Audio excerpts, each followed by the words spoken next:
Hello, everyone, and welcome to another episode of Back to the Blockbuster. My name is Gaius Bowling, and this is a very special episode of Back to the Blockbuster because we are celebrating 25 years of Scream 2, and I did not want to do it all by myself, so I have a few special guests. Two of them you know very well, and one of them I know very, very well. And so this is a very exciting day. So I will start with Mark J. Parker, host of the Release Date Rewind podcast, because he's become kind of like my kindred spirit when it comes to these kind of movies. Yeah, we're hot buddies. I love it.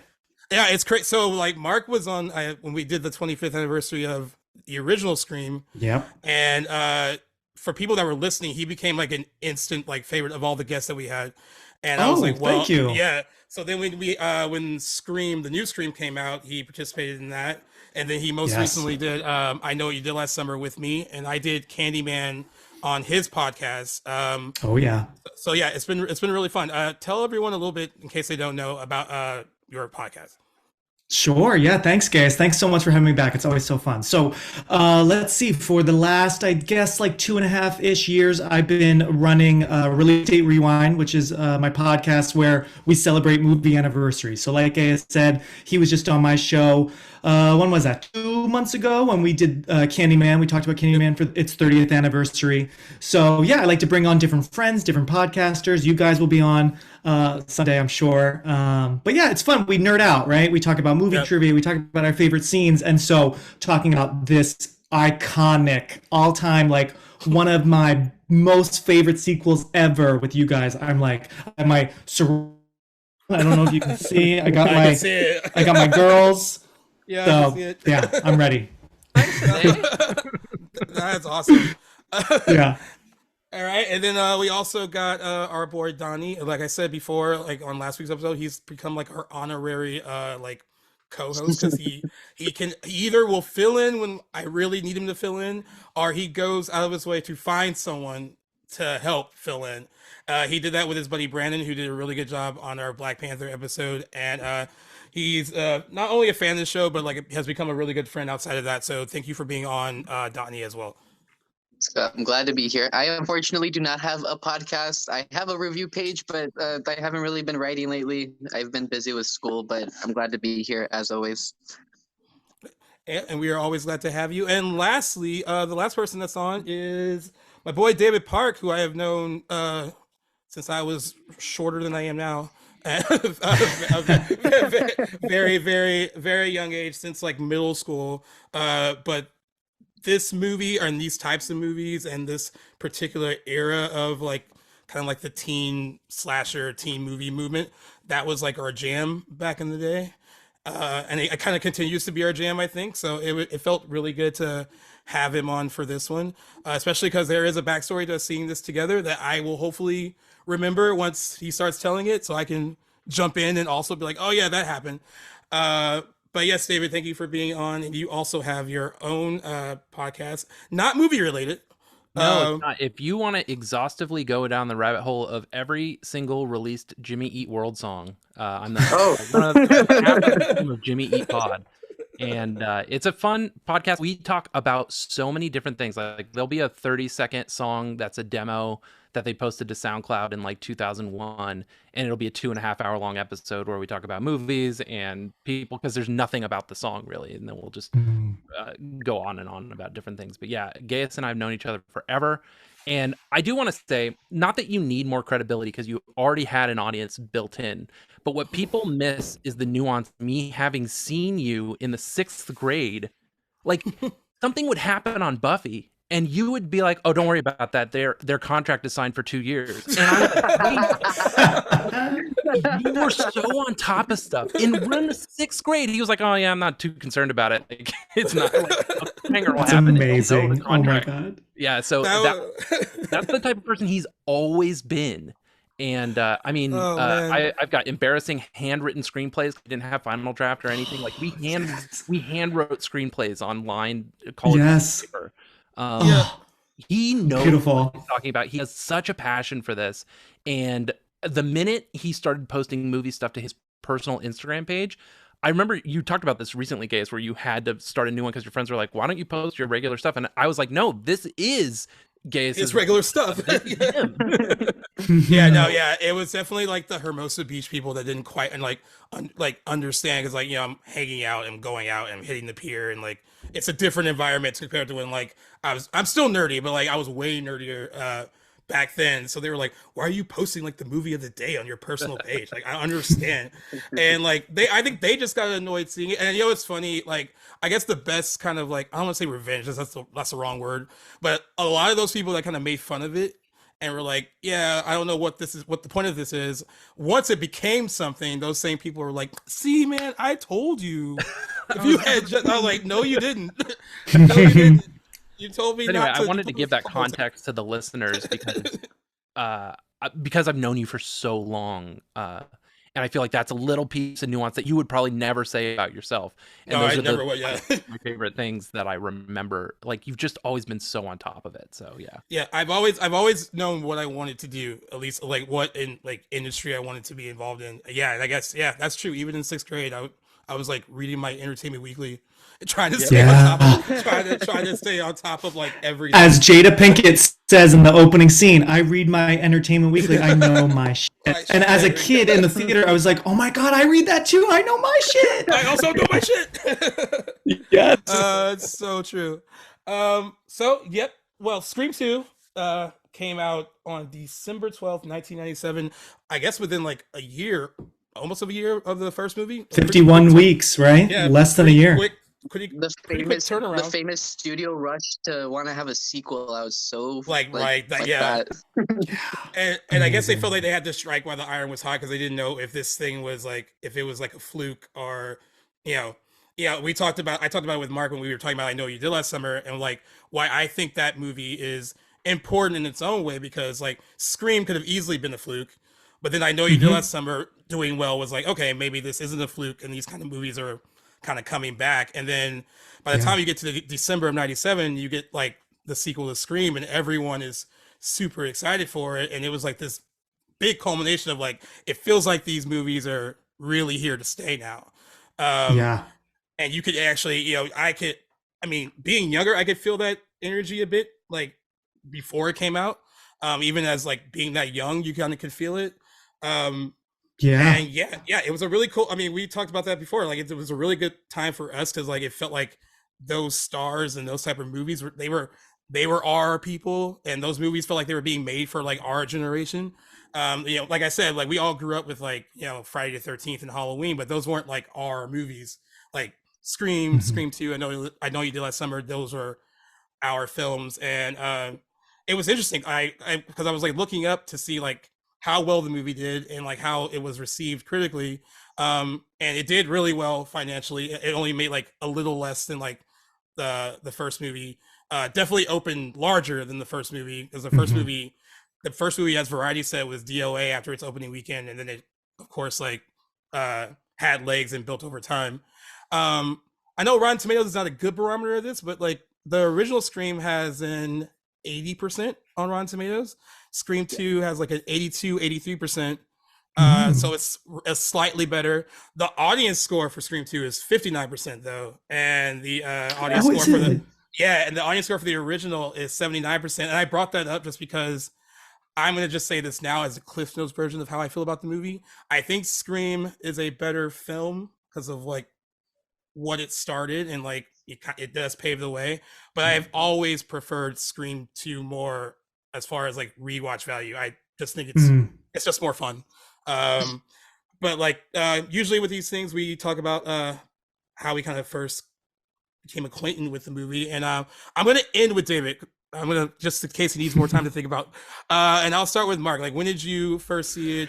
Oh wow, oh my gosh, guys, you are bringing me back. So December 12th, 1997, I was in the movie theater, got there early with my parents. So I did not see the first movie in theaters, but I saw those commercials. I was freaked out. I knew, like, I was 10 when the first one came out ish, 9, 10. I was pretty young. So I didn't see that one in theaters, but my friend did. And I was like, you got to tell me about this Scream movie. So I didn't get a chance to watch it until it was on video that summer when they were already making Scream 2. So I was like, I had the pulse on Scream 2. I'm like, that one, I'm going to the theater, mom and dad. And so I saw the first movie with my parents. And so they were like, yeah, let's take you to the second one. I was in between them, full house. But yeah, I was at the theater opening night, just living. Maybe we went to TGI Fridays beforehand. I forget, but I bought the CD. I remember for a fact there was a CD store by the TGI Fridays that I would go to in South Jersey, right outside of Philly. And I remember at least picking up the CD and going to Fridays then. So I can't remember where we went for dinner, but I was just on a high. And yeah, so I was there opening night, baby. And I saw it again. I saw it at least one more time because then my dad, I've talked about this on my show, my dad would be known to sneak in the old VHS massive camera, and he knew I loved it. So he snuck that in, and we saw it later because it was in theaters, much like the first one. It was in theaters for a while.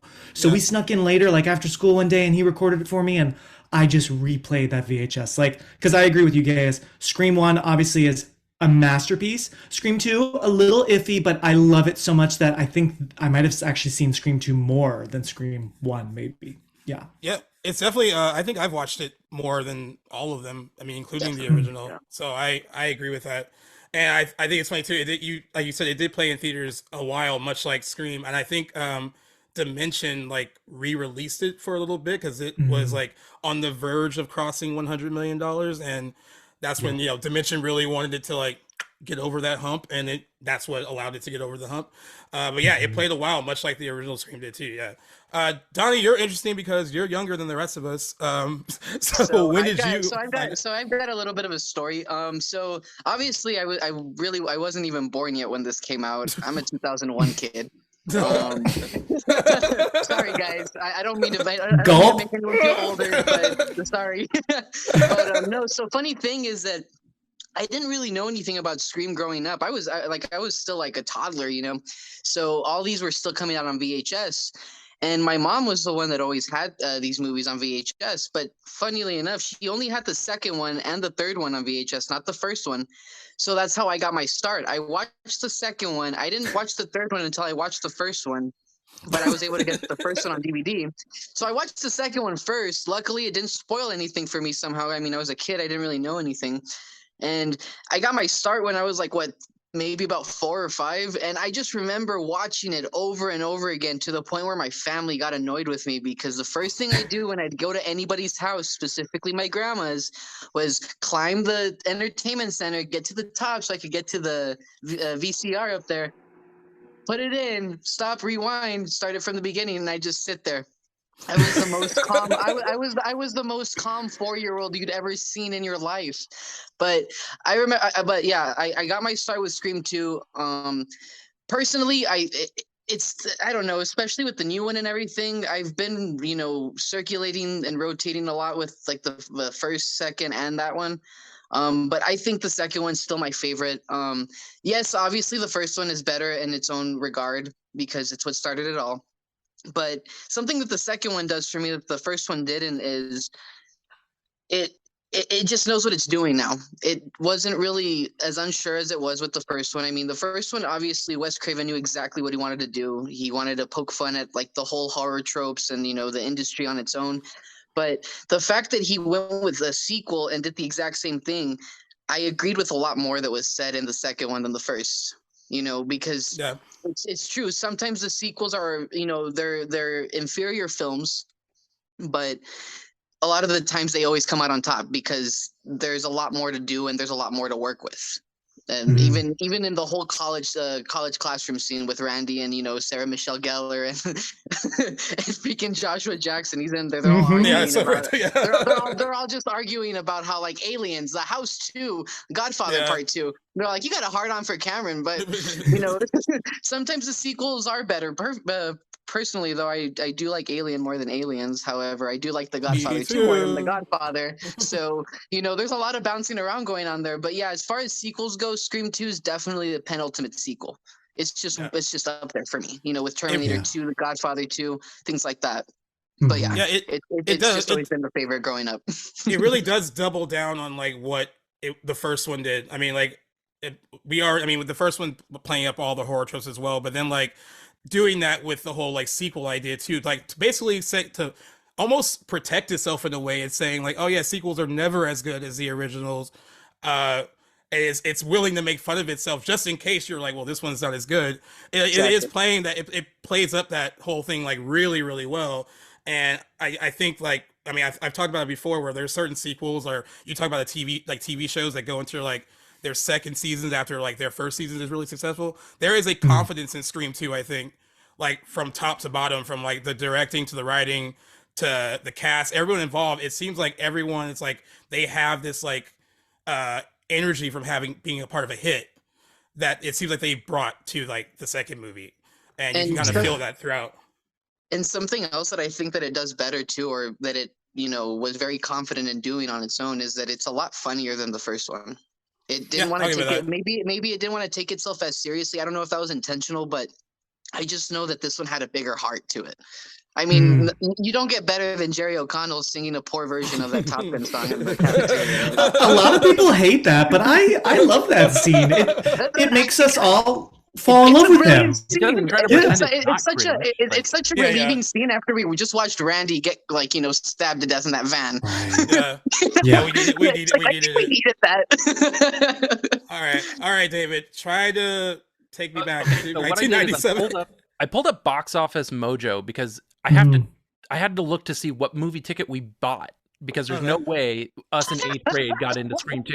And I remember it was either we bought Flubber tickets or that guy. So there was a guy. Do you remember this guy? There's a guy there who had seen it opening night, and he was going back that Saturday morning because we're in 8th grade. We couldn't go Friday. As far as I remember, we had school. This guy had seen the movie opening night and was going the next day, and we either bought Flubber tickets or gave him money to buy us tickets. I think we gave him money to buy us tickets. I remember that. He lauded over us that he knew the ending. He had held it against us. Tell us how it ended, or he did, but I don't remember. But anyway, it was South Bay Galleria, and I still go to that movie theater. The good old glory days of general admission, where you didn't have to reserve your seats and can sneak into movies a lot easier. No, we could just. Oh my gosh! We could just approach like a relative stranger to like buy our tickets. Exactly. 1997 was a safer time to do that. Actually, it was different for me because I went to the movies a lot alone. So if I wanted to go see an R-rated movie, I had to buy something else. So a lot of the time, if I wanted to go see like say for example like one of the new Purge movies, I'd have to buy a ticket to freaking Independence Day just so I could sneak in and go through. I used to try to be slick about it, but they always got me. They're like, "Can I see your ID?" I'm like, "Fuck." Yeah, some theaters would like really crack down, but the good ones just sort of let you roam, and then you look around, and then you just like blend in and like kind of cover your face, right? Yeah, is the theater that you guys went to, is it still around? Because the one I went to closed a long time ago, and it was a cool theater. It's still there. Yeah, it's still there. Yeah, it's gotten a little better. Like they've adopted the whole like reclining seats and like all they want that experience. In local circles, they call like the mall itself like the South Bay Ghetto-ria, because it can be kind of ghetto, and there's certain movies that I won't see there because I just know like what it's gonna be like. The audience, like you're not gonna be able to like. I saw like the Forever Purge there at like 11 o'clock at night, and I was like, this is why I don't see horror movies this late here. Yeah, I hear you. But it's funny. One quick fun fact, if I can say, speaking of the location. So this theater I went to was in this town called Pennsauken, New Jersey. And fun fact, right around the same time, it was right next to this Pennsauken Mart. So it was all like used stuff. And that's where I bought another Wes Craven sequel that I'm sure we all love, Nightmare on Elm Street 3, Dream Warriors. I bought that there. So in the same parking lot, I was able to experience 2 amazing Wes Craven sequels. So I just want to shout that out. Yeah, arguably is my favorite Nightmare too. Oh, nice. Yeah, me as well. The same parking lot of the mall was the Dollar Theater where Gaius and I saw I Know What You Did Last Summer. You did last summer. Oh, yeah, fun. So that's when it got cheap. Yeah, it was a Dollar Theater, and I remember like it kept going up like each year. It was like inflation. It was like $2, then $3, and then I saw Wild Things. I saw Wild Things there too. It's a lot of movies. I want to say I bought tickets for Muppets in Space to go see American Pie. if that's the Oh same year. shit. I yeah. So there was like a lot of that going on, and yeah, that makes so much sense. Uh, and I'm remembering that right as you said. I think I do remember the guy who saw it the night before, and he did hold it over our heads that he knew Yeah, the I think we ending. pretended we went to the theater with him and we were all Yeah, gonna go in, and he was like, "Yeah, I got him. Don't worry about it." But yeah, Wow. yeah, and then he I'm so threatened us glad with he didn't spoilers. spoil the ending for you guys because I love Oh, the ending. I'm sure we'll yeah, get he there, really. but Yeah. Before we get to the ending, I do want to talk about the opening scene. Like the opening scene for the original movie is iconic in its own right, but I think this opening scene doesn't get as much credit as it probably should because there is something completely terrifying about being in that situation where she's in a crowded movie theater, everyone's going crazy, and like she's being murdered in front of all these people, and And they're like not blind. and they're not helping her, and in mhm, fact they think it's a part of the whole promotion. They're cheering it on. Um, Now it's brilliant. I do have issues with like the bathroom part of the opening scene because I don't think maybe all of that works with Omar Epps and It's a him being little like far fetched. and then him being curious about what's going on in the stall next to him. I was like, there's no way that I would personally be like But listening then in like again, that. we got the scary movie parodied Yeah, you version do of get that, and we that. all know Oh my god, the and scary movie. I think that was a little more realistic. Yeah. The scary movie parody of the whole Scream 2 scene is so iconic. Like now it's hard to because I was rewatching the opening before chatting with you guys earlier today, and all I could think about was Regina Hall in Scary Movie because Yeah. oh my, it's so good. And then of course, yeah, It's that scene, in yeah, the it's bathroom. Oh, overtaken. It's like brilliant. overtaking it, I think. But yeah, Yeah. I was trying to remember in 1997, Jada Pinkett was she Jada Pinkett Smith then already? Was she married? Uh, She wasn't married yet, but they were they were together because together. So I she think they were about to have Jaden. oh, maybe. Okay, so Jada maybe they Pinkett were married. or Jada Pinkett Smith and Omar Epps. I was trying to think about like at the time for that opening scene, were they how popular were they? I mean, for us to be like, oh, like for them to be like the opening scene in the same way that like I Drew think Barrymore was.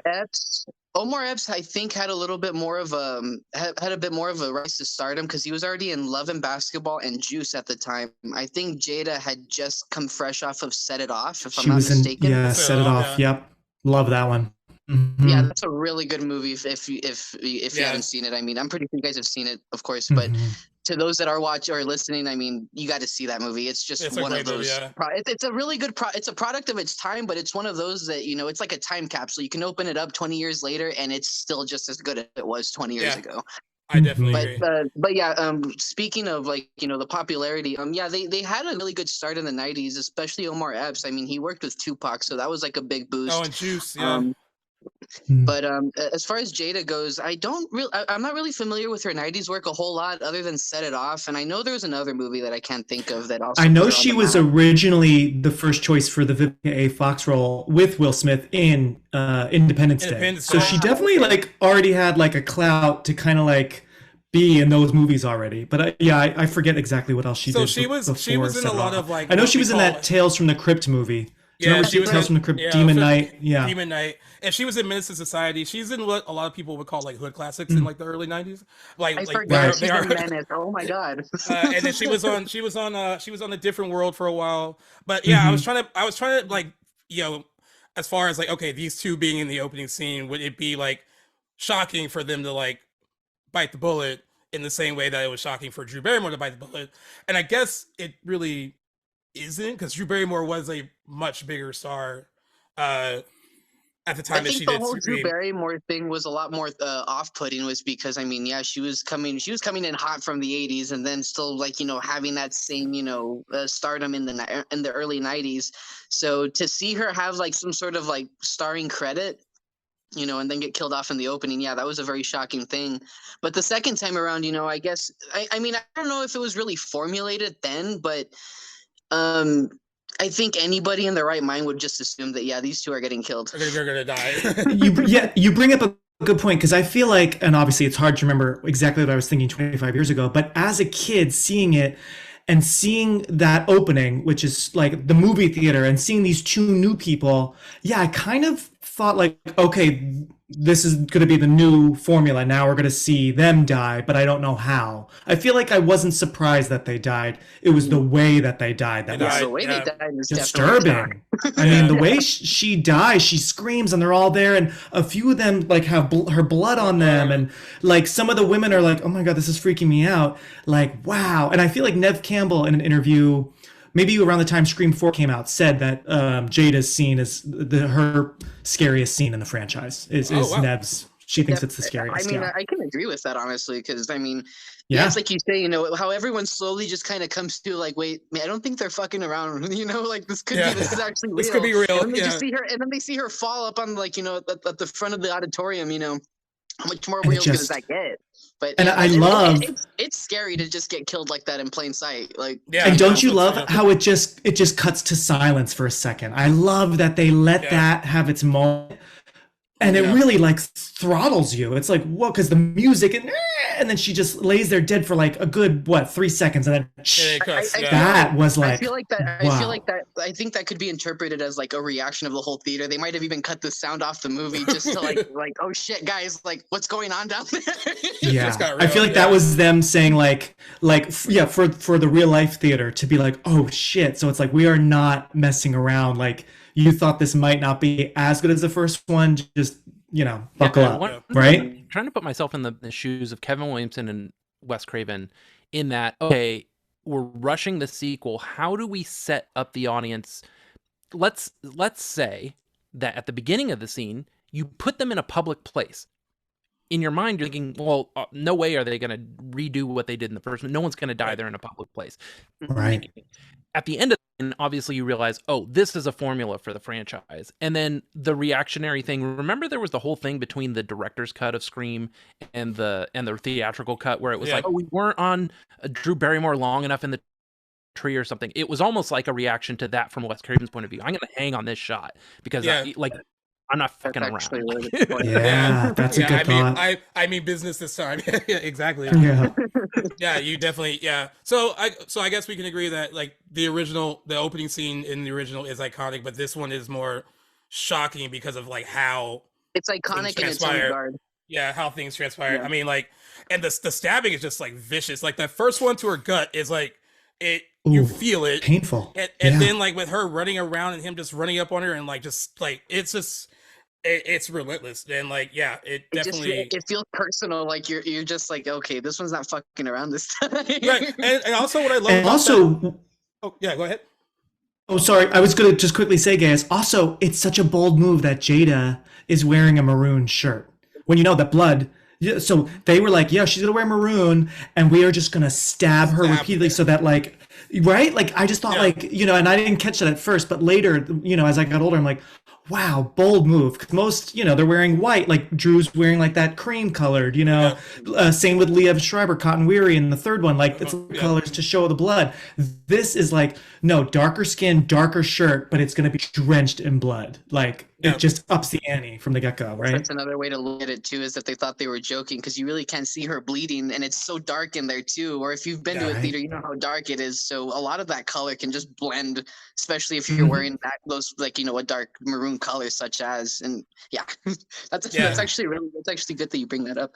Yeah, and I also want to throw in too, like you had talked about, like them knowing exactly what they are. I think in that opening scene, just the dialogue exchange between her and Omar Epps, it's funny, but like the jokes are already like flying at you like the moment the movie starts. It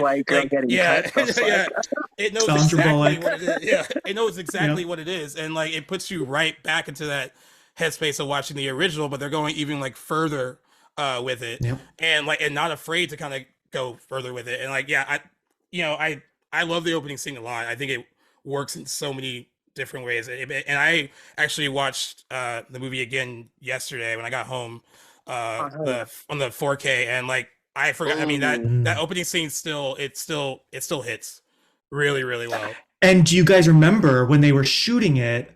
I was glued to the TV to MTV, and they were doing like a contest. Do you remember that? The walk-on roll, and that girl who gives Jada and Omar the mask, like, oh, the studio sent them. That was the walk-on roll winner. And I was not 18, but man, I just remember like, I so badly, like, Mom, Dad, let me do this contest. And they're like, you're not of age, you know, but that was such a moment. I remember the commercials very well. They played it like at the MTV Movie Awards. Yeah. That was I think when Gay and I walked out of the theater, we were like, it was that girl, right?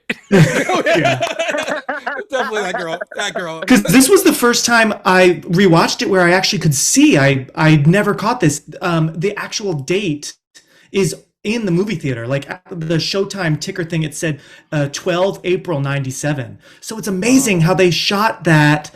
I assume that was the day they shot it because I know they shot it pretty soon. So that's just amazing. Yeah, how fast. Yeah. Mark, you've talked about this before, I think, when we briefly brought up Scream 2 during the 25th anniversary for the first movie. Not only did they rush this, but then they had to change a lot because stuff got leaked. Like this was like in the I was reading like, the leaks. Yeah, this was like during the days of like message boards and like and somebody leaked like really important stuff from this, and they had to like the fact that they had to like change a major like plot point. Yes. Especially as but far it's as like, interesting. actually, yeah. I saw that Kevin Williamson, I feel like not that long ago in one of his podcast interviews somewhere, I feel like he said he was hired to write multiple endings, multiple scripts. But I don't know. I remember reading that leaked script on my old web TV, which was so cool, late at night, and like giving myself chills. Like it was scary. Again, I was 10, but like, wow, so I don't know what to believe if that was an intentional leak to throw everyone off or if that was a real leak. But I know this one started a whole, like what you guys have probably heard, where like they would black out pages so that you couldn't copy them. And this was because unlike the first movie, this started the whole like the actors won't get the last 10 pages until they're shooting it that day, right? Because the first one they just shot the whole thing because whatever. It's not like it has a built. Right. Yeah. Wow. Yeah, that's crazy. So when we go into the movie and when we were going into like Windsor College and we're being reintroduced to Sydney, Dewey, Gail, how did it feel for you guys, like, loving the first one, like seeing them at the start of this movie?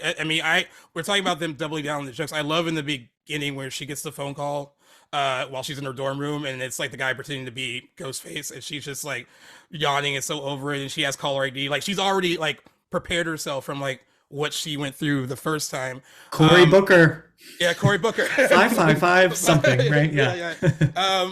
I'll go to you, David, first. Like, what was it?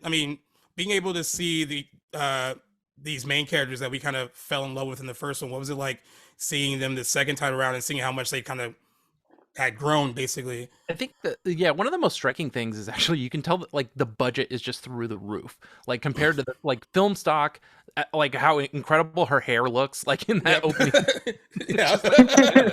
It's like I wish I could wake up like that with my hair looking just perfect. This was before it became like awkward to bring all these characters back together, so it felt like putting on a warm coat. Like it felt good. I think like seeing the justification of getting the characters together by Scream 5 is like, okay, how are they going to pull it off? But this one, it felt like it made sense. You like that they stuck together because of the trauma of the first film. Although I think it comes up, maybe it was in I Still Know What You Did Last Summer versus I Know What You Did Last Summer, but like the traumas of the past sort of get forgotten. And I feel like while that's probably true in Scream 2, it feels they're together because of the traumas of the past. And that's a good feeling from just a character. That's a good point. Yeah, I kind of feel like that's why, like, Sydney and Randy ended up going to the same college together. I don't know if that in my mind, I feel like that wasn't a planned thing before for their lives. That like it was like, we need to stick together, and then like Dewey's still kind of looking out for her. Oh wait, he also was in love with her too. I forgot. Yeah, he had a thing for her. The geek gets the girl, and he's crazy. And also, they all look so good in this one. This, I think, are survivors from the first film, even including Cotton. But Cotton looks the same in the third one, so it's fine. But like, the haircuts on the ladies are perfection. Gail's streaks, everyone's eyes are like so beautiful and like either blue or like Nev's got the nice chocolate eyes, and Dewey's like thin and cute, and Jamie Kennedy is actually quite good looking in this movie. Like heartthrob in this. Like he's just not that geeky dude that works at the video store. He's actually you know, eye candy for some reason. It's Yeah.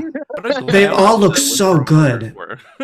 Yeah, you know, it's so funny. I always notice that, especially during this period when we talk about that with TV. Like when you look at like season 1 of Dawson's Creek and then like season 2, it feels like Yep. they got better makeup people, they got better hair people. Like there's something that comes along with like having a hit, and they're like, all right, we got to like up the ante, and they did that a lot with everyone in Scream 2. I mean, I think this is the best that Courtney Cox has looked in the whole franchise. I think that's the best she's ever looked. oh come on, she was her bangs.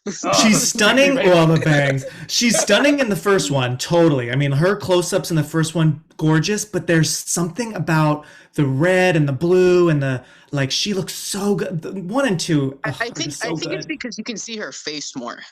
Mm-hmm. You know, because of the shorter hair. I think there's just a lot more clarity in that. And I mean, if you've watched Friends, you know exactly like what I'm talking about, because she was the look. She was like one of the looks of the show when you think about it. And to bring and to like kind of recreate that in Scream 2, that it's evidently clear that she just needed shorter hair.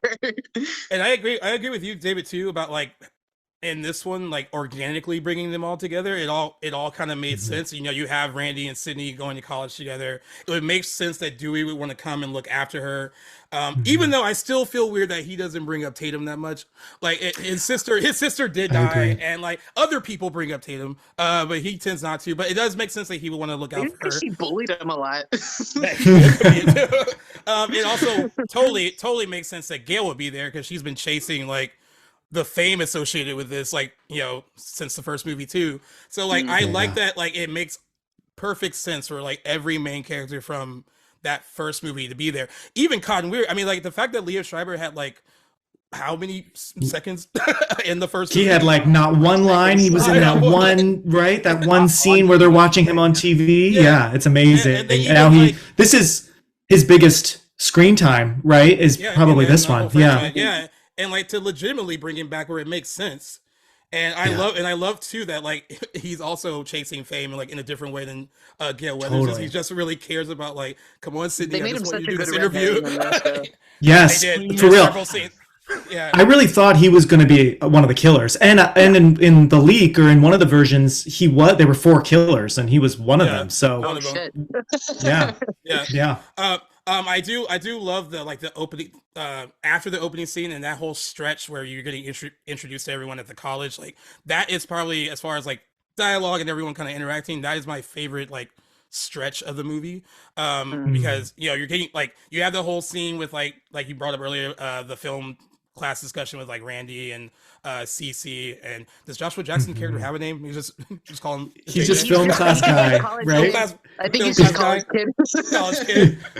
So you have that whole stretch, and then you have like Randy's interaction with Sydney where she's like starting again, and they have their whole thing. And then of course we get introduced to Jerry O'Connell's character, who Randy clearly is not a fan of just because, you know, he has unrequited love for Sidney Prescott. I always felt sorry for Jerry O'Connell's character in this because he ends up being like, she needed a good boyfriend, and he was, but she was so fucked up from what happened the first time. That I mean, for good reason, though. I mean, if you were in her shoes, would you trust another boyfriend that easily? I know, and it is sad. I know I'm skipping ahead, but I love the manipulation that Mickey puts in her head, like that seed of doubt of like, oh yeah, you know, that's dirty. You know, yeah, this happened to you before. Like, you sure you can trust him? Like, and she has a moment of like, I don't know if I can. And you know, and right. But throughout the movie, I mean, I know they try to like make him seem like he could be kind of off topic, but they kind of do the same thing in the new Scream where Jack Quaid just kind of like wants to throw off, you know, Sam's character, and like you know your sister he's could like be the killer. yeah, like throwing people, that's true. But yeah, like perfectly nice dude, and like probably really loved her, and like, you know, that's like the sad part about that relationship is it's like it was probably too soon from her coming off of what she went through with like Billy. And I do love that she wears his letters in the third movie. Do you remember that? Movie. She's got the necklace, although she's wearing like almost the exact same outfit as her finale outfit in Scream 2, in Scream 3. That was a little weird. Brown leather jacket, but whatever. And then I guess she wears the brown leather jacket at the end of 5. So she's Yeah. definitely got her finale look. She's got her look. Like, this is what I'm gonna start wearing now every time I gotta go kill Ghostface killers. Yeah. It's like her superhero outfit. Yeah. When I can't remember this, David, when we first saw it, did we think it could be him? Just because Jerry of like, O'Connell's character? yeah. I don't know if I ever like really thought it could be him. I mean, Randy has a good point when he says that it conveniently missed every major vein and artery. Oh When yeah. he gets flashed at the sorority party. I think it was a fair assumption. There's another scene where they make him look a little guilty. I think it's where he like pops around the corner after the Ghostface scene. Well, I know he has a line where he says like, I'm kind of paraphrasing, like he's like when you go, because she's leaving, and he like looks Right. at her, he's like, I'll still be here, and he like looks at this, he gives her this smile that's not really like a friendly like I love you smile. It's kind of like, it's like he almost sets him up like, well, when you're gone, I'll still be here. Interesting acting choice, wow. Yeah, and Yeah. it's like, oh, so they do kind of do a couple of times trying to make it seem like he could be the guy. Yeah. I think like- I think what ruled him out for me is Stand By Me. I'm like, you can't just play Vern and then be the killer 10 years later. Well, they even suggest that Rebecca Gayheart and what's her name are Oh, Marcella Rossi. Yes. Yeah. like, The sorority, these two. Homegirls. Yeah, and I have to be honest, guys. I so badly, especially because the first one had 2 guys, 2 close friends, be the killers. I thought it was them. I completely, the whole time, I'm like, it's those sorority girls that keep popping up. Like, I fell for it because they would keep popping up at the party, or like when the play rehearsal, right? They take off I'm like, it's them. So I was kind of disappointed that it wasn't them and that we never saw them ever again, because I would love to know what Lois and Murphy are up to nowadays. I feel like, When you Yeah. think about it, Rebecca Gayheart technically could have been playing the same character in From Urban Legends. Yeah. She just Totally. went to another school, changed her name, went to another school. honestly, I mean, yeah, because with the ending of Urban Legend, we know she's cuckoo. That, yeah, maybe that sorority sister was like, okay, I couldn't be a killer at that school. I'm going to transfer over here and just go by a different name, right? Killing Jared Leto this time. Let's see if it works out in my favor. Yeah. Well, it's interesting that you talk about like people like Rebecca Gayheart and Portia de Rossi, how we don't really see them again. They're only in like a few scenes, but that we talked about this before with like every actor around that time in that age group wanted to be in the movie either for like a little bit. They didn't really care. Rebecca Gayheart has said it. Sarah Michelle Gellar was like, I'll just do, because she was they also shot it doing at Buffy. Torrance High School, that scene, right? Or was that she was on set or something, wasn't she? Oh, I'm not sure actually. Okay. at Maybe the- I misremembered. I'm not sure. I know. Well, I do remember her having a cameo and She's All That. That's because they filmed that at Oh, Torrance that's right. High. Right. Yeah. With Freddie, yeah. But like Sarah Michelle Gellar was actually flying back and forth shooting Buffy and doing Scream 2 at the same time, and she was just like, I will do like a couple scenes. I just want to be involved like somehow. Like everyone. at And that time her just scene wanted- is so good as well. So, Oh my yeah, God, so, edge like, of my so- One of the best seat. kill scenes. Yeah, so Of David, the whole David knows franchise. David knows how much I still love Sarah Michelle Gellar. So at the time, and I said Yes. this to Mark, too. She dies, and I Know You Did last summer. That was in October of 1997, and then she dies in Scream 2. And I remember like this is when you start paying attention to trailers, and I was like, she's only wearing that like one outfit, and she's probably only in like one scene. She probably is gonna die. And I was like, but no, they can't kill her in 2 movies, and then they did. But it is a really good, fun. And scene. The her fact that- role is so interesting because, so obviously she has her big death scene, which is awesome. She's in that pink outfit, right? But Yeah. she's in the classroom scene earlier. And I love that the sorority girl who looks like her is in the film class. Like, Yeah. that immediately makes us fall in love with her even more. Buffy is in a sorority, but she's in a film class, so she's still like cool, right? She's still cool. But then there was that deleted scene that's still to this day, I've never been able to find it. Maybe you guys have, where I haven't. she is outside on the campus grounds with the other Rebecca sorority Gayheart and girls the other sorority girls, talking yeah. to Sydney, because I remember it was like a promotional photo. It's on the like booklet that came with the CD. I remember the soundtrack. You can And, see like, slices of it in the trailer. There's like in one of the trailers Right. you can actually see moments of it. But I don't know But where what's- that scene is. Right, where is it? I figured it would be on the 4K, but no. But what's weird is the film school scene early on with Joshua Jackson, that was reshot because the original version of that is online, and I actually kind of like that classroom better, how it's like actually in a theater. But she wasn't in it. They added her. So her role is interesting to me because like they definitely were changing it as they were going. So I I feel don't like really I have feel like anything I feel else like to say other than I don't that. know this for like a fact, but I feel like maybe they added her because in that classroom scene, so like they just don't introduce her to like die in the sorority Right. house. So like we get to know her at Yeah. least briefly before Yeah. the, before And it she explains why she might be interested in watching Nosferatu, which most sorority yeah. girls are like, But what is that? Right? sorority girls that look like her are not watching Nosferatu. But I will Omega say, I Beta mean, Zeta. she was a sober sister. So like, I mean, she Mhm. was, I guess maybe she would be watching Nosferatu on a Friday, Saturday night since she can't What go I out. And love about this sequel and these characters in this sequel, especially, because even if love or have grown to love the sequels that came after, the characters in this one are more special than the other sequel characters because it was so true to life. When you go to college and you're Randy, you're no longer the only film nerd, yeah, right? you're not. Now you have Cece, now you have Mickey, you have people that are like from all over and like all different styles, and like that was so cool because that's, I'm sure, how our experience was in college. It's like, oh whoa, you know that too, and like we would never be friends, but whoa, you know. Like, So I just love yeah. that, like it continues that love letter of not only like people who love movies but people who love talking about movies, because I feel Right. like after this one there's a little bit less of that in the remaining movies. You know, there's a little bit in 4 and 5, but I don't know, something about 1 and 2 talking about the movies is like Right. so, it's like you're watching yourselves, you know what I Yeah, mean? pretty much. Yeah, I know. I agree. Yeah, and that is missing from like all the ones after this. I mean, there are hints of it in like the sequels Yeah, that and like follow. 5, they talk about like, you know, Babadook and all that, but it's a little less organic than this It group feels a little. conversation. It feels a little more tacked on than actual Hmm. like a Yeah, natural conversation. I can see that. Yeah. Yeah, yeah. It yeah. feels a bit more forced. Like they have to talk about these newer movies now, like to be like, oh look, we're It's referencing things because like the I think first what's movie. harder to believe. I think it's what harder to believe, especially like with this new generation, is that not a lot of people watch movies as much as like they used to back then. You know, everything's more like No, on social media, TikTok, and things like that. So everyone's just on something else instead of like going to the movies and enjoying something. right. Yeah. And I don't know. I guess that's just something different from today than back then. Because at least then you had VHS tapes. People are always crazy about going to the video stores, renting anything they can get their hands on. Now Yeah, you can just stream everything, and it's like, oh, I'll just watch it just to watch it, not so much because I want to. yeah, Yeah.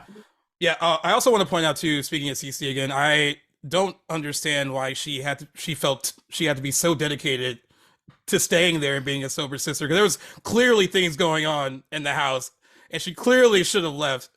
And I guess they kind of like try to diffuse that by having was the girl Donna that shows up. Donnie, Yeah, Donnie. she's Oh yeah, she's here. you're right there. Here she is. She like shows up. So I guess they're trying to say that maybe all the noises she might have heard was like She was her getting actually ready in and like she was whatever. actually in a Spiral. That Oh, actress. Oh, oh yeah, really? Marisol Nichols, She plays the yeah, chief, I think, or something. When she gets the when wax she's in the on face. Riverdale. Oh shit. I didn't even know Yeah. that. Well, damn, Donnie. Damn, Donnie.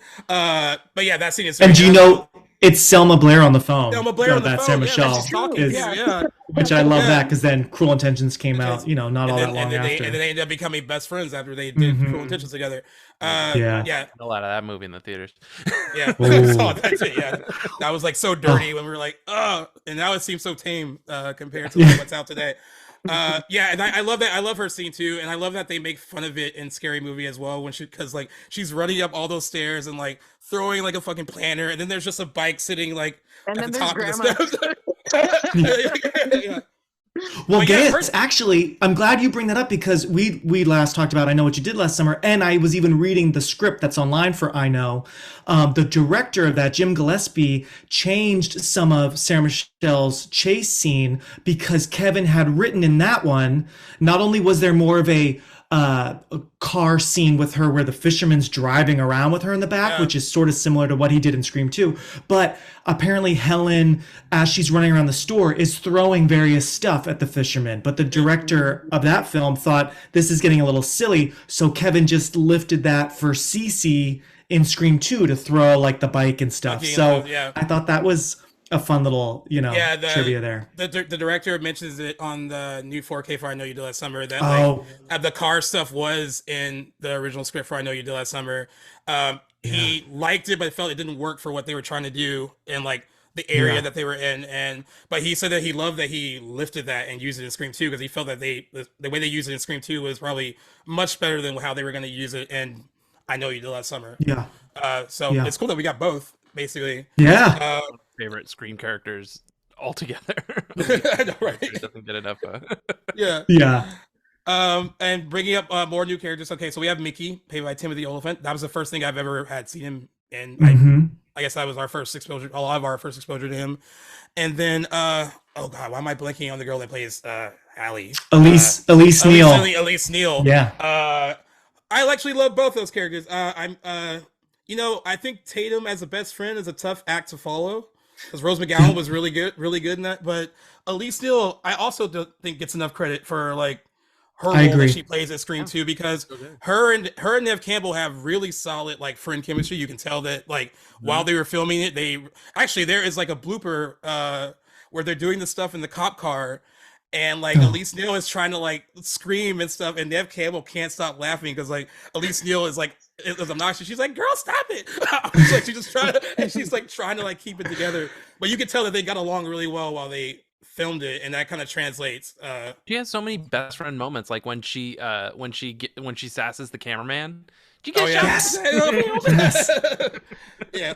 Yeah, it's so good, and she's very protective. Very protective of her. She cares about her. She's not you know, the fact that she goes with her at like when Sydney has to leave, you know, she's not like, oh bye girl, take care. Like she goes with her. Yeah. Like, which is amazing. And you really kind of think like, oh wow, okay, like it's now the two of them. Ooh, but then I mean that car scene, iconic. So and like the theater I saw it in, I bet when you guys saw it in theaters too. It was oh my god, the theater, it was everyone applauded when Hallie got out, when she was able to climb over.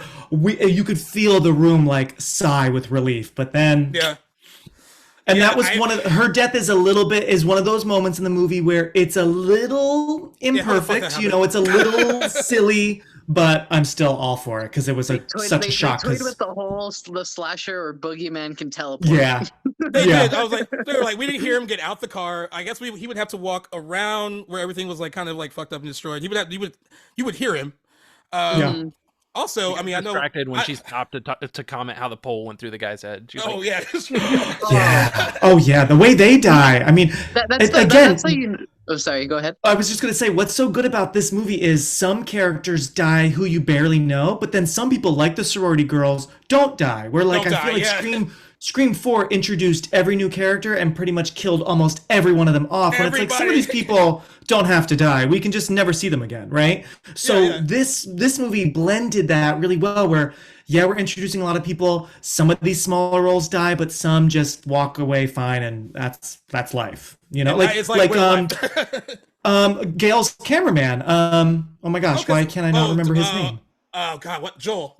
It's not Joel. Joel survives. I would love to see Joel come back, especially now that Gail has her talk show. I want Joel working in the control room. Reunion. It makes perfect sense. That would be my idea. Joel survives because he hits a wall after someone dies in his van. He's like, I can't do this anymore. He does like what they say a lot of black people do in horror movies, where he's like, I'm not staying here. Like, I'm done. What does he say? He says like, I'm gonna go somewhere that's a little more Saved by the Bellish. And I was like, oh my god, brilliant. And I love their interaction when he was like, I read your book, and he's talking about how like Kenny died in the book, and he's like, he got gutted. He's like, he didn't get it. I made that up. His throat was slashed. He didn't get gutted. His throat was slashed. He's all like, oh, God, like that's even fucking better. He's like, the guy ain't in the union no more. Good line, Jesus. Yeah, they are like their interactions are really good. Like they're like, I kind of agree. I wish that they would kind of like bring some of those people back, like work together again like that, because it would make sense. And he does come back at the end to like be your cameraman, and like, you know, after all like the madness stops, but like he comes back.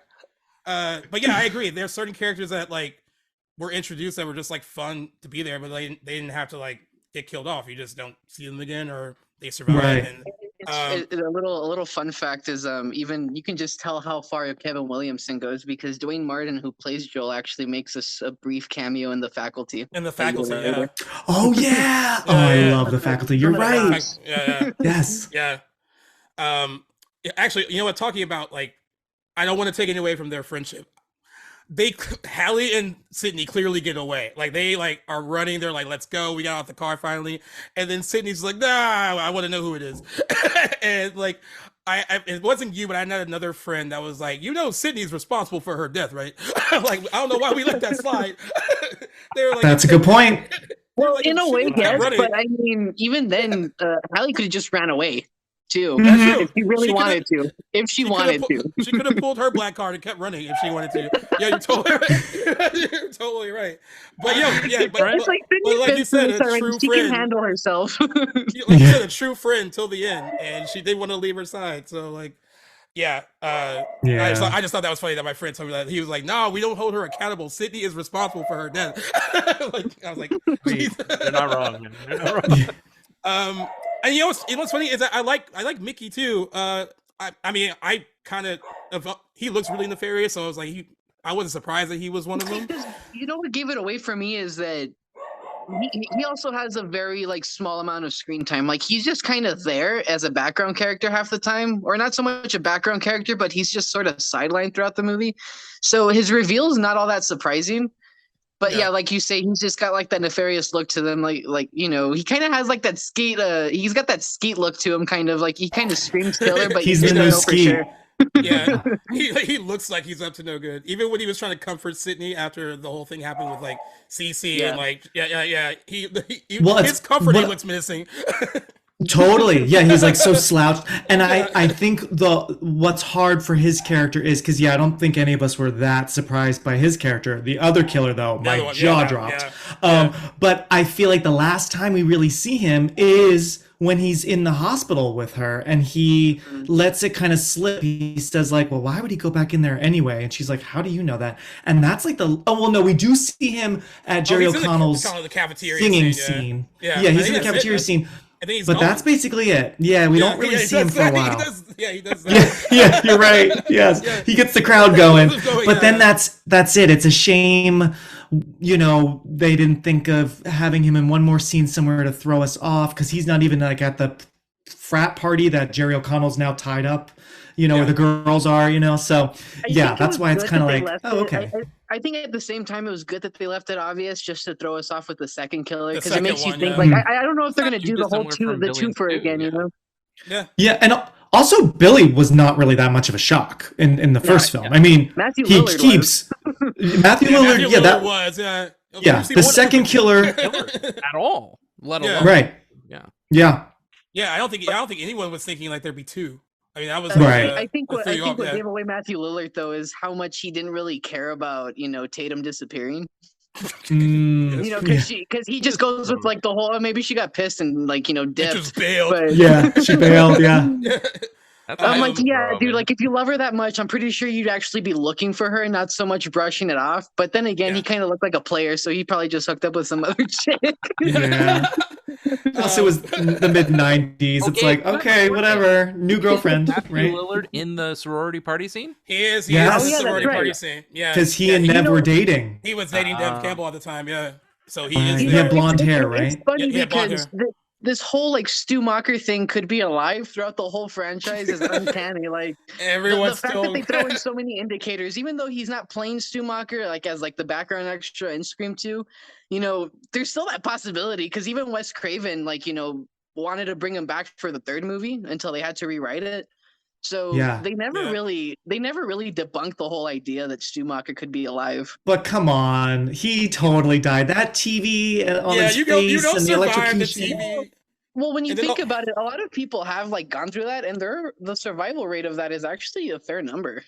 Okay. I don't know, man. TV through the face, and he probably bled out. He got stabbed a lot too. I assume. I mean, it's one of those things that people still bring up. Like they're like, maybe there's like there's these hints in Scream 6 that he might be in it. Like, wait. I even saw just today in one of the Facebook groups that I'm in, because I joined a bunch when I made my Scream fan film last year. I was like, hey, everyone, watch my film. Watch it. Right. And someone today posted a screenshot from Scream 5 of Dewey. I guess he says he's Billy's accomplice, not he was. Did you see that too? So they're like, the person was like, so it wasn't past tense. I'm like, I feel I like don't that know. was I just a think writing error, not so much, an yeah, or intentional. like an actor. Yeah. David Arquette Well, might have just, said that, but I don't know. I would be really shocked. I think the time has come and gone for Stu to return because I yeah, know an idea for Scream 3 was he was going to come back and was going to maybe be He was going to be the manipulating mastermind and people. orchestrating Yeah, killings, but at the hand of high school students. But unfortunately, Columbine oh, it happened, happened. Columbine, Yeah, right? and then and they that's had why to they rewrite it that's why completely. they turned Scream 3 into like a Scooby Doo mystery instead, rather than a serious Yeah. like horror Which movie. I don't hate. I mean, Scream 3 definitely has problems, but I don't hate the setting. I kind of do love that the next step in the process is making a stab movie, in Yeah, Hollywood. I like the setting. It's just, tonally yeah, it's it's a little, yeah. yeah. I wanted to speak on some of the returning characters again because I didn't really touch on them. This is my favorite interactions between Gail and Dewey, Courtney Cox and David Arquette, because I forgot how they explained it in real life. They were like flirting on Scream, and then they were dating by the time they did Scream 2.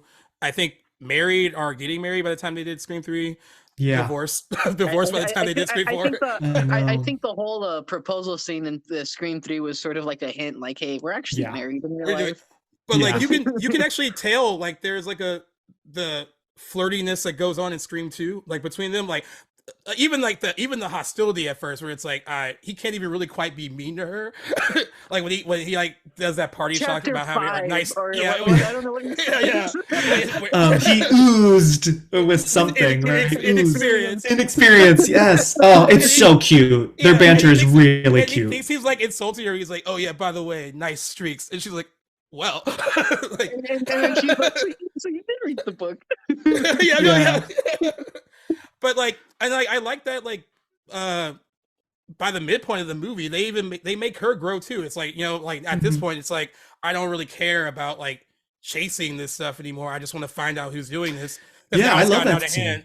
That's And after like, Randy's been murdered, right? And Randy's she's been killed, yeah. she's actually like, rattled because she has that epic, iconic scream. She opens that van, Yeah, and yeah, that yeah. really Randy's death rattles everyone. Obviously, in us in the theater or at home, but you can feel like obviously Sid is rattled, Dewey, Gale, like that is such a major twist. So brilliant to do that. It kind of just emphasizes on the fact that yes, this is a sequel, and I don't think everyone's entirely safe, except the lead, maybe. But I mean, everyone Right. else, like the supporting cast on its own. Speaking of Randy, I think Scream 2 actually holds my favorite Randy scene as far as to like explaining the tropes this time around. the sequel, like the whole thing with him and Well, I love this. Well, I love the video store banter. Like that's genius. But I just felt like because they already gone through it, he was actually more on top of everything. Like, well, if I'm a suspect, that means you're a suspect. And he's like, and that was like all they used for the trailer. Do you guys remember that? The trailer was very minimal. Because they couldn't, they were like literally making the trailer as they're making the film. So there wasn't really a lot of footage, which is super smart. But it's just the two guys chatting and then some fast shots of everyone. And like, that was it, which that's all we needed. That's the way you make a trailer.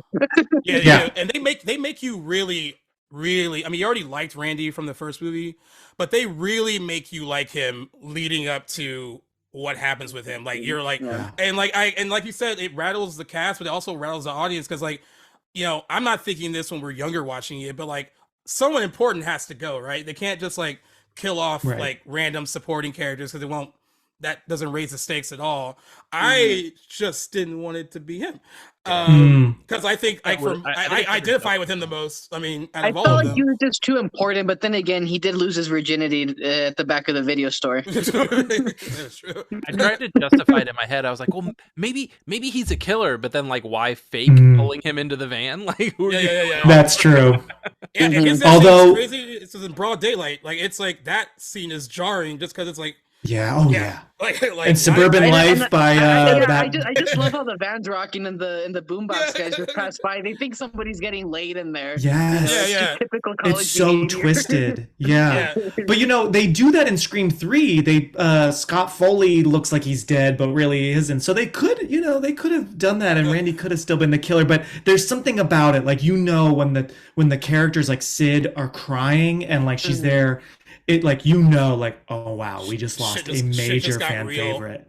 And I kind of want in Scream 6, I think it would be so bold if they do that, not with the movie loving friends, with Melissa Barrera, with Samantha. If they do that to our lead, because let's face it, we all want Jenna Ortega to be the lead, or at least I do. Thank you. Right? I mean, Jenna Ortega, let's make her, but how batshit would that be halfway through in the daytime for Samantha? So I hope we get something, because that really not to go terribly off topic from Scream 2, but I have a feeling that I know Samantha's supposed to be like the whole face of this new of these new set of movies, but deep down we all want Tara to be like the actual lead. She was the one that went through pretty much everything. Despite her not really being connected, her not really being connected as what Sam is. But I just feel like because of how much Jenna Ortega has grown as an actress, especially in the horror genre, I don't know, like that would actually be like a very bold move to make, to kill off Sam like halfway through the movie. Yeah, I think so too. Right? I think the movies need that now. They need to, we killed off Dewey, but I think we all knew by Scream 5 one of these leads has to go. One of them should have gone in 4. Everyone kind of knew it was Dewey too, and just by the trailer alone, because he's not really in that final shot where that they're already in front of Stu Macher's house, right? And it's just like shit. So they're really gonna do it. More trailer analysis. That's how we know. Certain people are gonna make it till the end. Certain tropes that the franchise still falls into. Like, I really wanted them to reveal the killer in that scene in the hallway in school in Scream 5.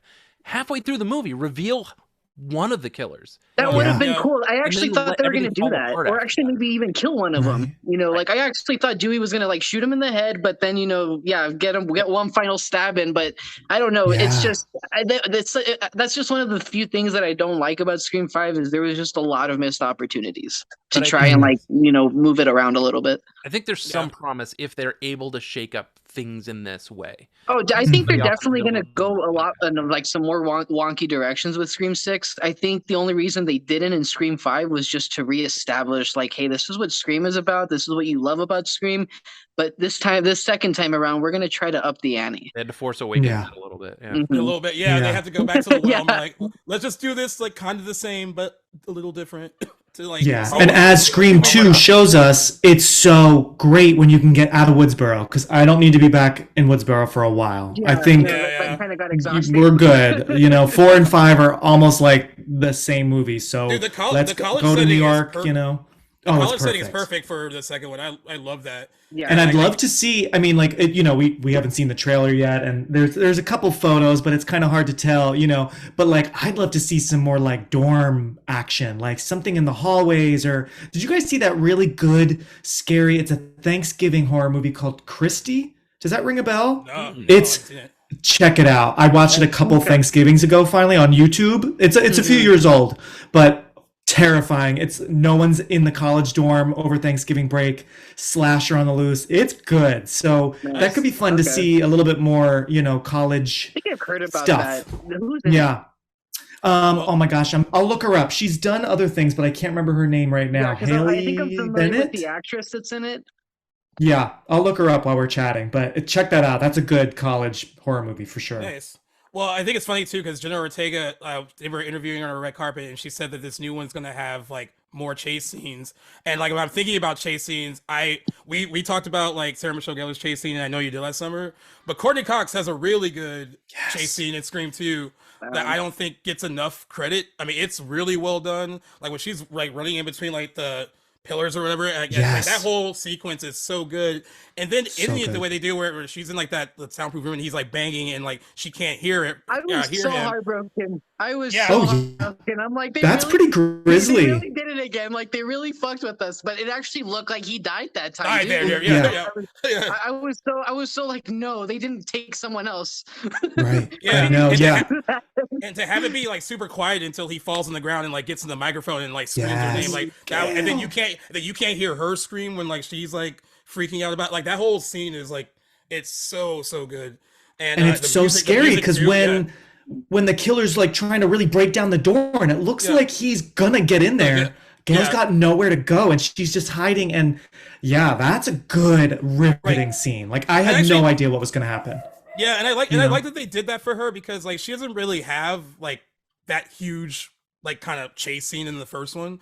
Like, you know, she gets sidelined in the van and like she comes back in the end or whatever. But like, I'm glad that they gave her one because like, there's always been this debate, like especially with like Nev Campbell not coming back for the next one, like how important Gale is as far as like the franchise too. Like, you know, if you're gonna give Nev Campbell, Sidney Prescott a lot of credit for being the face of the franchise, like Courtney Cox has been there since the beginning too, and important in her own right. And like, I think that like people kind of forget that. And I'm just afraid they're gonna kill her off in 6. I kind of afraid that's gonna happen too. I don't think they will. It's funny because since they kind of met with Nev Campbell already after the whole like, you know, she wasn't coming back, I have a feeling they're gonna bring her back for like a very small cameo at the end. And a lot of people have speculated that Gale might die at the very end and Sydney's gonna watch it happen. And that's what's gonna fuel like, you know, the whole vengeance character thing for a possible 7th installment, and that's where it just ends completely. In a perfect world, the opening, my idea for Scream 6 before Nev said no was going to be kind of what they originally wanted for Scream 4. I don't know if you've heard, like, the idea for Scream 4, the opening was it's Sydney and I guess Mark and their kids or whatever, who, you know, and there's a whole attack and it's like almost like the end of a typical Scream movie, but in the beginning, right? But I feel like open the movie with Gale and that's going to make everyone freak out. But she doesn't die, you know, maybe it's someone else dies or something. But can't you imagine, like, the crowd would be like, oh, shit. But no, they're going to, like, switch it somehow. Kind of like how they did with 5. I think that Samara Weaving's Kara going didn't to be die. the opening kill. You think Samara Weaving, yeah? Definitely. Yeah, I kind of think that might be too. I think it'd be a funny way to poke fun at her whole Ready or Not Final Girl thing.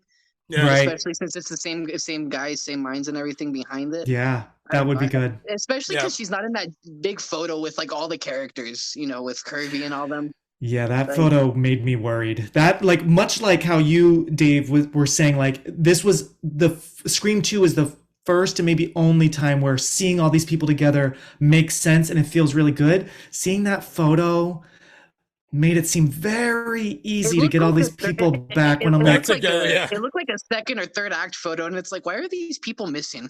Like, what's going on? Right. Something about it just made me think of like the CW or something. I'm like, this feels like kind of easy and simple, and here's our cast. And I'm like, come on now. Like, when you think about it, even in Scream 2, I mean, there are 5 people coming back, but let's just say the main 4, Sid, Randy, Dewey, and Gale, they're never in one scene at the same time. Do you know what I mean? It's either, you know, Sid and Dewey or Sid and, you know, like, and then the most you get is Randy, Dewey, and Gale in that cool, you know, before Randy gets it. Yeah. So, like, I don't know, seeing that photo, I worry, like, you're all together. I think there's a live broadcast going on and somebody's, like, getting the knife.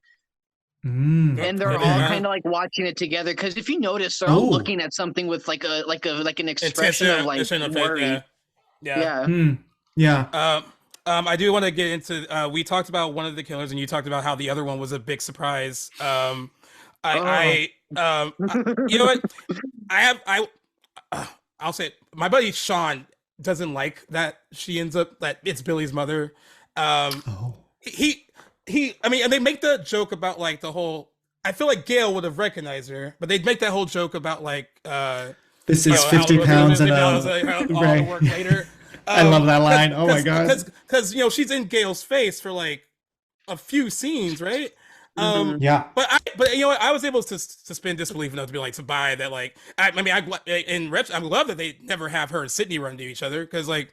Yeah, she would have definitely recognized her right away. Definitely would have recognized Sid's reaction, because like first of all, so what's so brilliant about that killer reveal? And sorry, I'm a big like Debbie is maybe my most favorite killer because she is so batshit crazy. You know, I don't give a flying fuck. Like she is out for blood, and it's just such a brilliant, obviously nod to Friday the 13th, the original, right? Mrs. Voorhees. It's such a great scary movie moment there, right? But so we get the reveal that it's this woman, and you're kind of like, what? Well, first it's Gail coming out, right? It's Gail, and Sid even goes, like, Gail.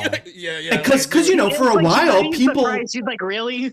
Yeah, because for a while, like, it wouldn't have been surprising, because Gail is so money-hungry, so attention-hungry, like, she might do this for another award, another book, right? So, yeah, but then it's her with the gun, And then Sid's reaction is just, honestly, Nev Campbell doesn't get enough credit for her acting.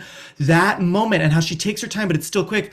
Mrs. Loomis, oh my God, guys, I was floored. Mrs. Loomis, wait, and then Mickey says Billy's mother, and it's like, oh my, that is so perfect. Billy's it's like, yeah, mother.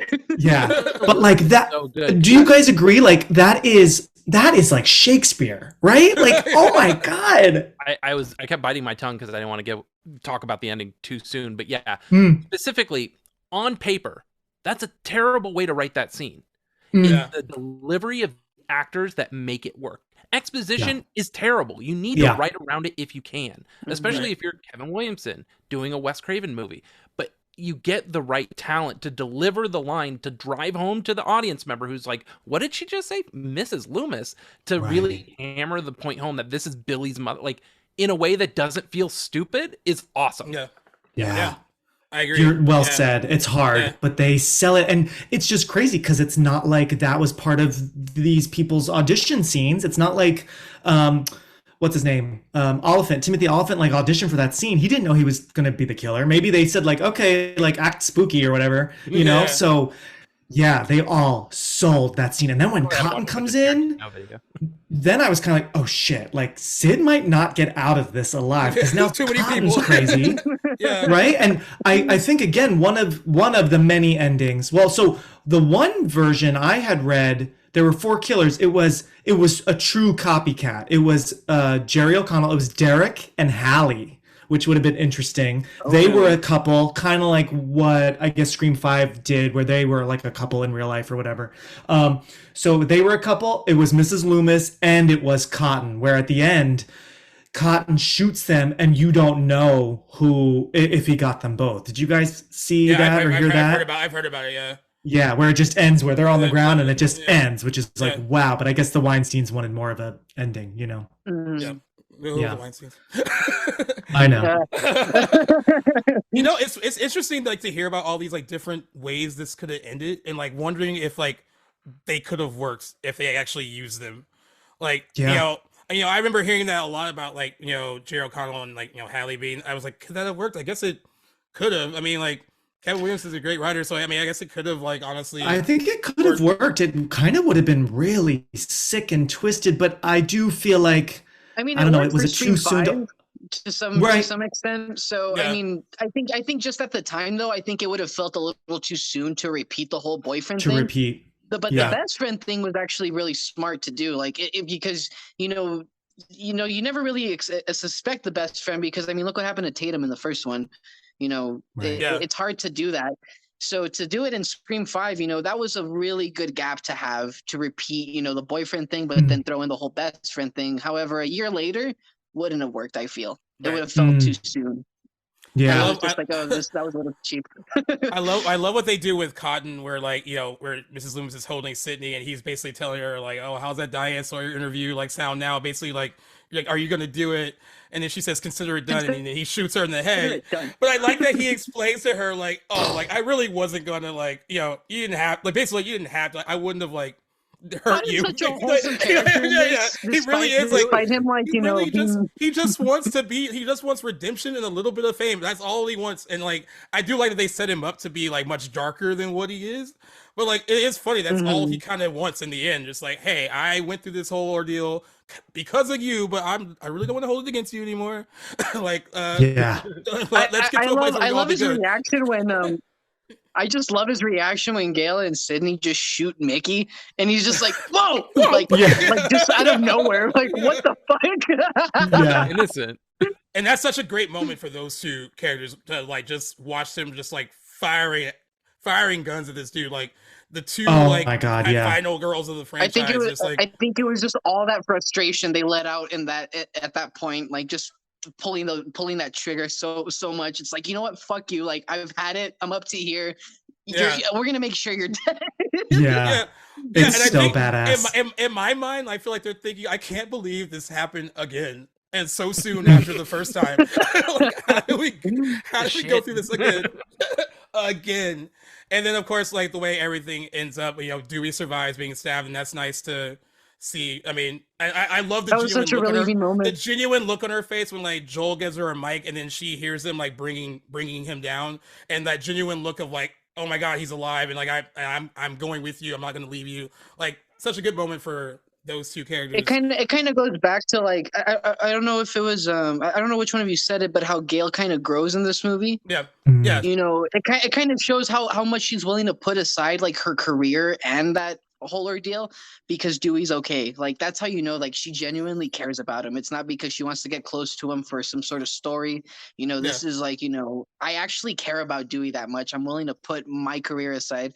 Unfortunately, that wasn't the case in Scream 5, but Yeah, that's right. I Yeah. know, but she gets some good emotional stuff in 5. But I am Yeah. ready for her to kind of be bitchy again because I missed bitchy Well, Gail. right, right, You so- know? in one of the Scream 6 photos, it looks like she's chasing down Sam and Tara trying Yeah. to get an interview. So In I that think we're blue gonna get look. some of that back. And honestly, Yeah. like Scream 2 is her at peach, like it's like peak bitchiness. Yeah. yeah. Yeah. So like yeah, it's perfect. And then I love that like, you know, for Cotton, like, you know, Sydney could easily take all the credit for like, you know, doing everything, but she gives him like, you know, I think because she knows that like, yeah, you know, I thought you did this to my mother. You know, this is, you know, because of me, this is what I happened to think you. it's not even. And she kind I of think gives it's him. also. Oh, go ahead. Oh no, you know, I just feel like she kind of like I'm gonna, at least to me, I feel like she's giving him that like, you know, little olive branch, like what she could give him to like, you And know, not like only no. that, too, I think because she's also just sick of I mean, interviews. she probably was talking more. You know, She's because just Totally. done. her whole life, like when Maureen Prescott died, you know, it was interview after interview. You know, like she had to go through that as a teenager, and then as an adult, I think she just wanted to put all that aside and let someone else take like you know that throne Yeah, or that you know I that agree. spotlight. You know, because And- not only did she feel like Cotton deserved it, like you know, like this is like his 15 minutes, like he needs this. Yeah, But I think yeah, at that point she was just sick of it and just wanted to like you know what, I don't even want to like relive or remember. So have someone Yeah. else do it for me because I'm sick of it. yeah, Yeah. basically, yeah. And I agree. do like that 2 and sort of 3 and 4, those sequels are kind of the motivation is fame for some people. Like Cotton wants to clear his name, he wants to be famous and be seen as a good guy. So yeah, it ends with him getting what he wants, right? Yeah. Roman, to an extent, wants attention, you know, for being the long lost brother kind of thing. And then of course Jill, we know she wants to be famous as, you know, the new Sydney. So I do like that through line, that fame, and getting that attention for whatever reason, whatever you need. That's interesting. I know 5 sort of veers off because the motive from the killers isn't really that they are creating a new movie. They just want to create, I'm trying to remember their Movie they motive. want. They just want a new reboot because the previous reboot sucked. Sucked. See, their motive might be the weakest for me out of Yeah. the whole The franchise. only reason I like their motive is because I hate toxic fan bases and Right. specifically the Yeah. whole Star Wars ordeal. And they even poke fun at Ryan Johnson about how he made that shitty you know movie where he made Yeah. Stab 8, and it's like the guy Yeah. from Knives Out directed it. It's like yeah, it fucking sucked. Yeah, But yeah. but I honestly, what I liked about their motive is that, you know, I've always wondered, I'm like, I wonder if anyone, you know, that talks shit about a movie would actually go as far to make their own movie. And I think that's what I liked about the Scream 5 motive is that you actually get to see that happen. You know, they're Yeah. willing to go that far to just like But make see, their own movie. But I think what would have I can see sold why that. I can see why it's frowned upon though. Like, it's like, yeah, maybe it's a little silly. Yeah, I mean, it works, you know, toxic fandom, but I think what would have sold that is much like 2 and 4, I think they should have been filming the murders and they were making their own No, fan film. So, would've you been know, cool.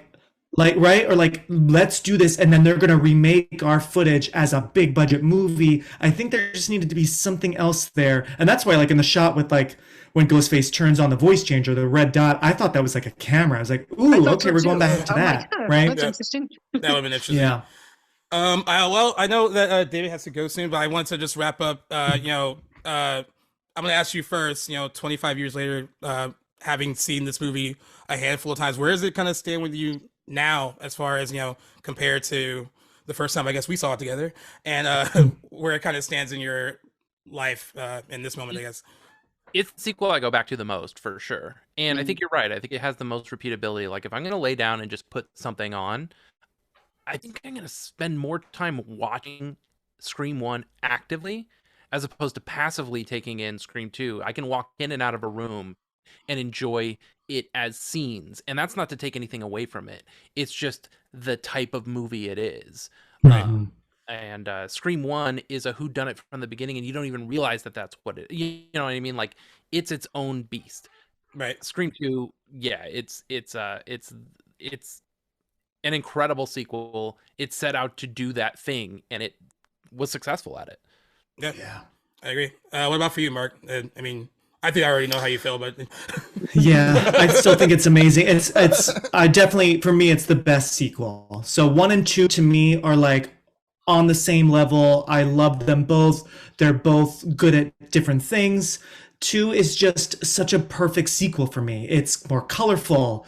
It's bigger budget, like we were saying. It gets a little silly, as many sequels do, but it like owns it, I feel like, and it's having fun with it. And yeah, I think it's just such a fun movie. And I know we didn't get a chance much to talk about it, but the meta chats and the Stab universe, like it blew my mind as a kid. Like, wow, this is brilliant. Now Drew Barrymore, like, that's the thing, Casey Becker is still in Scream 2 because Jada is dying as Casey. Yeah.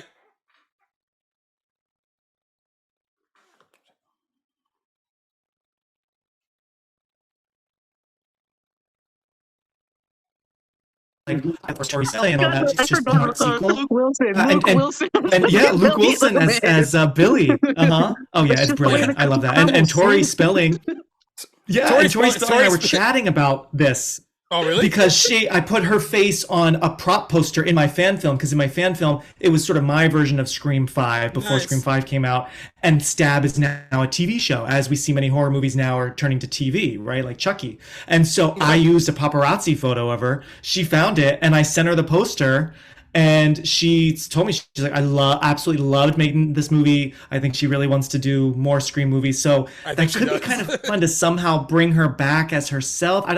I know it could possibly be cheesy, but I feel like there's something with Tori Spelling there that like we can still play with in the Stab.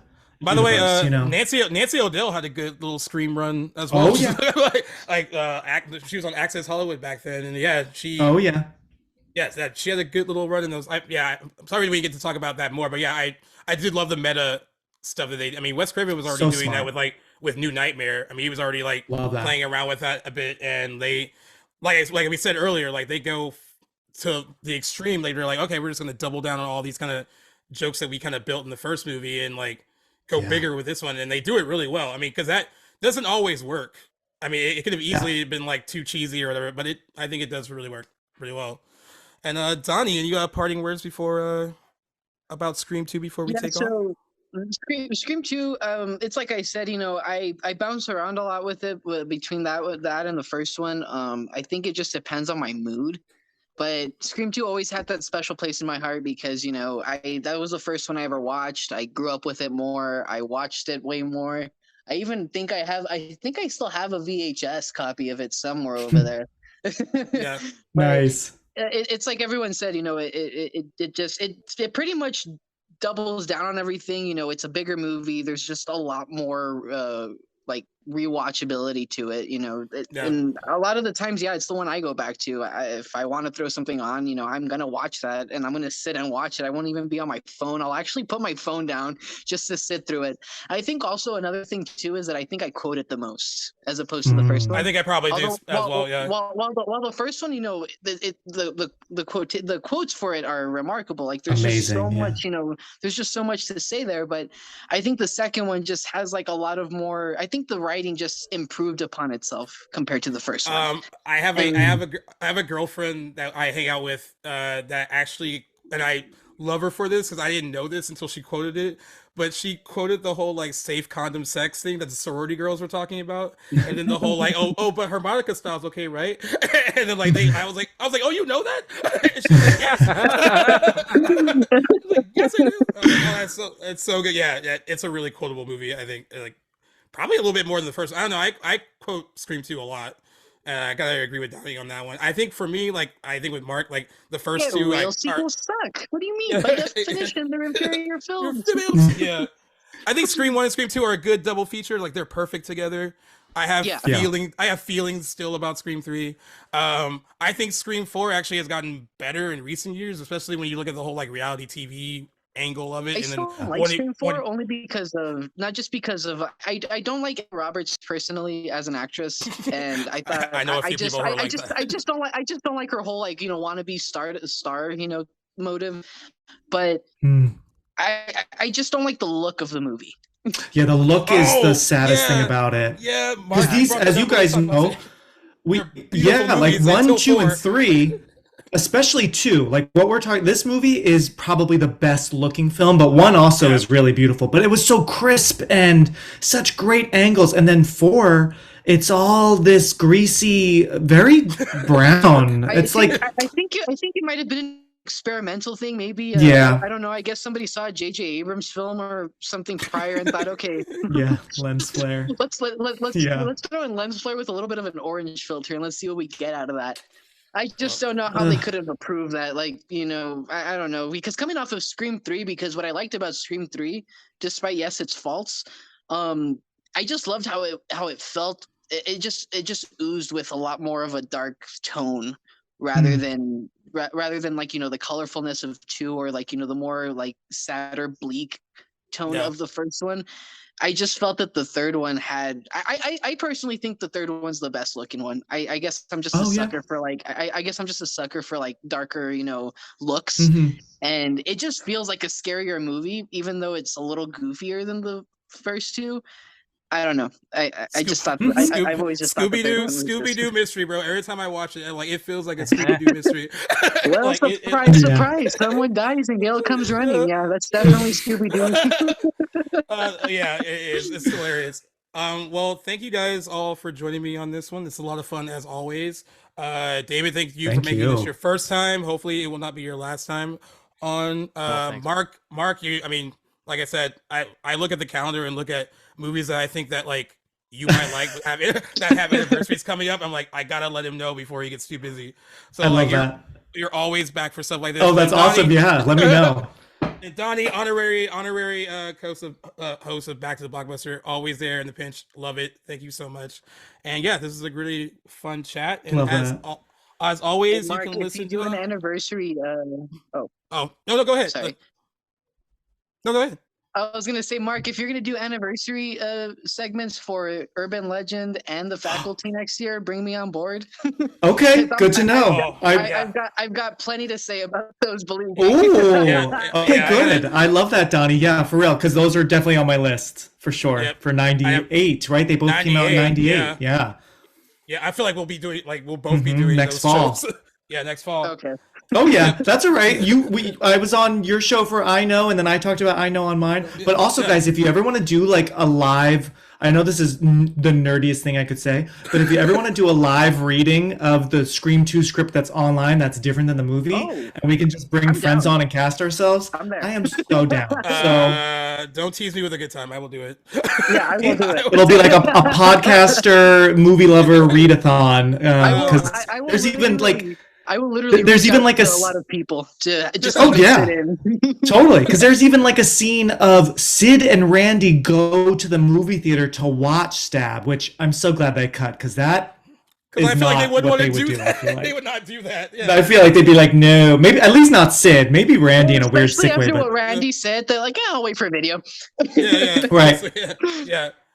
Well, yeah, thank you again, guys, for coming on. And as always, you can listen to us across all of your favorite various podcast platforms, Apple Podcasts, Spotify, Google Podcasts, Good Pods. We are thinking of going back to the YouTube thing very soon. Now that I'm going to be doing another show as well on top of this show, I don't know. I feel very reinvigorated by like doing the other show and then doing this one. Like it's been a really good time to like kind of do all this stuff. So I feel really good about all of those episodes coming up, and then the episodes coming up for the main back to the Blockbuster show. And I have all of you to thank for being a part of it in some way or shape or form, either being on or just supporting it over the last year. So I really appreciate that as well, guys. And awesome. Thank you so much for being on, and until next time, peeps.